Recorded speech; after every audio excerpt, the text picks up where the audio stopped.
Hello everybody and welcome back to another video. Today we're going to talk about how cold of weather can you ride a motorcycle in without freezing. And so right now it is 40 degrees. It's going up to maybe about 60 today. So we're starting our ride. It's about 40 degrees. One of the most important things to understand is a wind chill chart. So blow this up in the editing. But so right now, if we're riding 65 miles an hour and our temperature is 40 degrees Fahrenheit, that means we're experiencing 9 degrees, right? So if it was 30 degrees outside, we'd be negative 9 degrees. So that's pretty handy to know as far as what's the coldest temperature you can withstand. And you'll see my number one hack for riding in cold weather is nitrile gloves under your normal gloves. So these are just like all season gloves. I mean, they got these perforations in them for riding in hot weather, but I don't have a set of winter gloves. I don't have hand warmers on this bike. I'm not cheating. So how cold of weather can you ride just a normal motorcycle without any heated gear? This is no heated seat. This is no heated hand grips, no heated jacket, nothing. We're not cheating at all. So the nitrile gloves, or the rubber gloves underneath your normal gloves, was a trick I learned when I was living in the Midwest. I lived in a state adjacent to Canada, and I think it was Brian636 mentioned it in a video of how he rides in cold weather.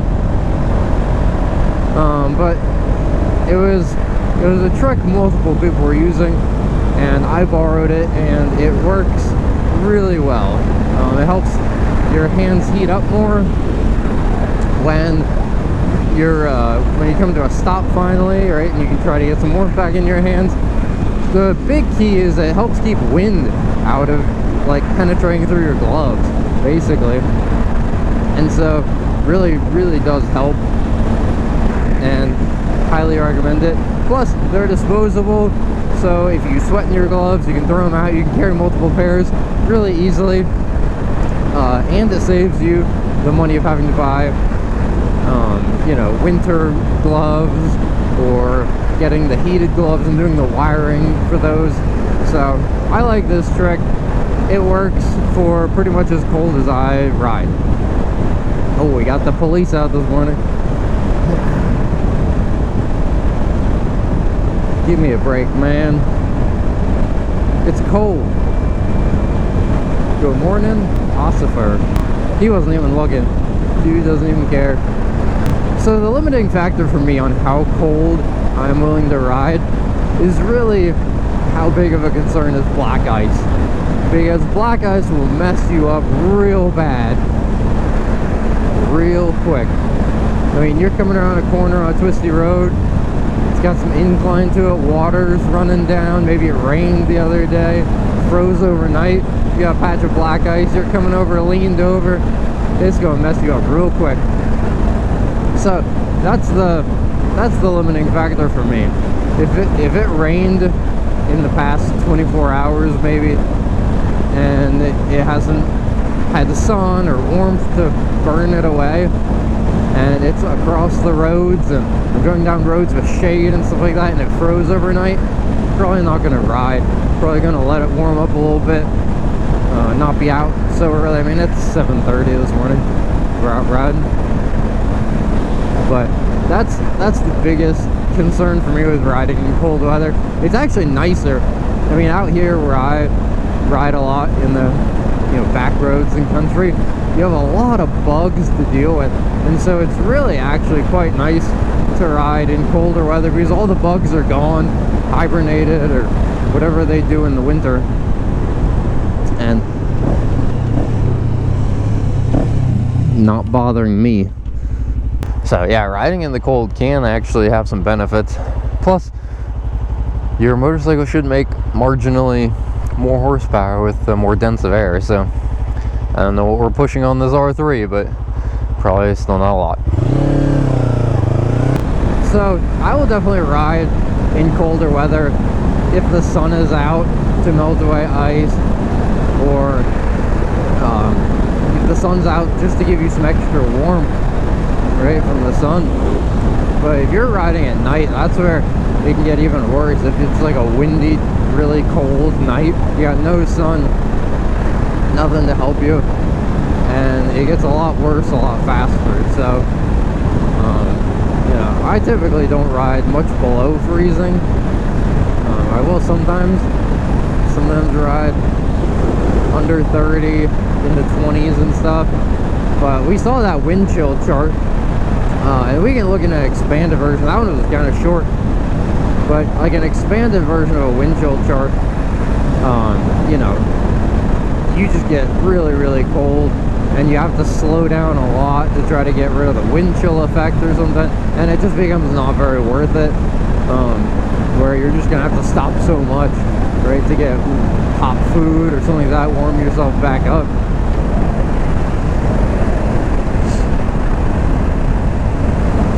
Man, a beautiful morning over the lake though, isn't it? Gotta love sunrises.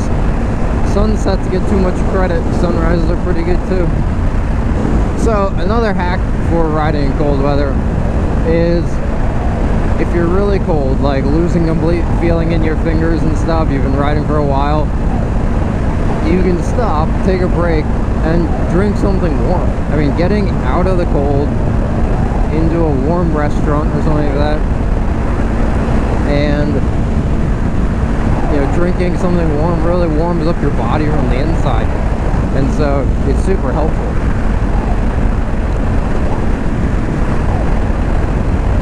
Like before I left this morning, I drank some hot tea, and I can feel like it's helping keep the core of my body warm.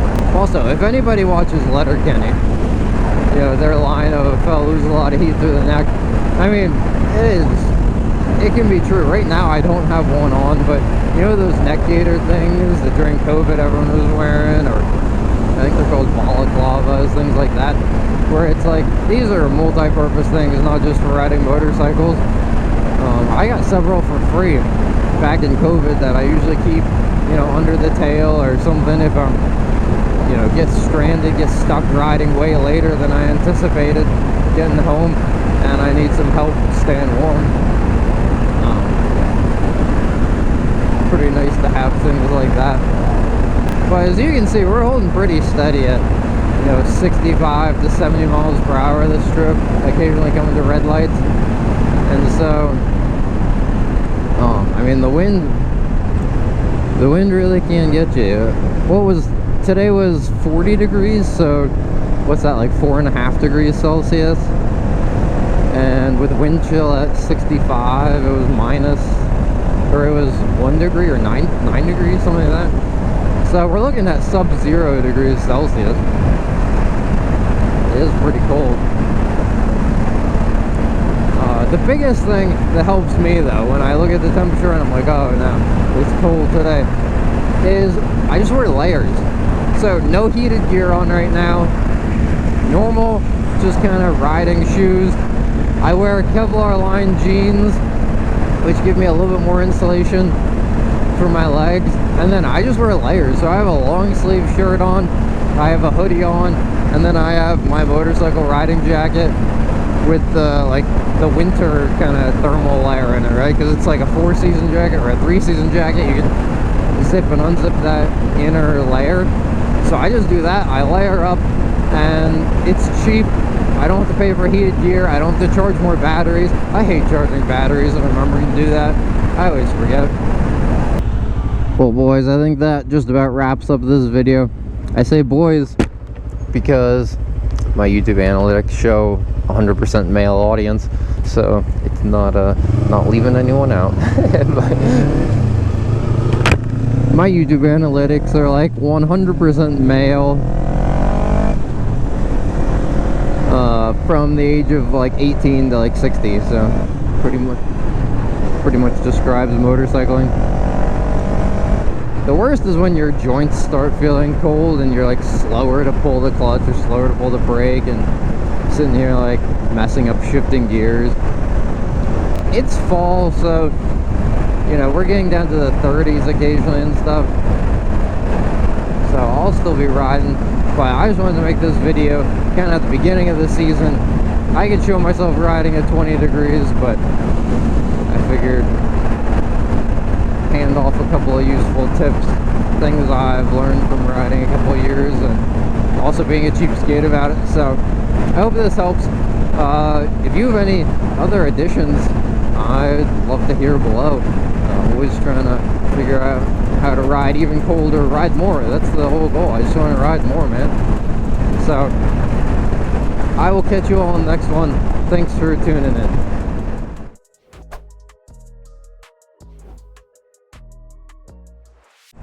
Oh man, I always forget how in the winter it just fogs up your face, man. It's so bad.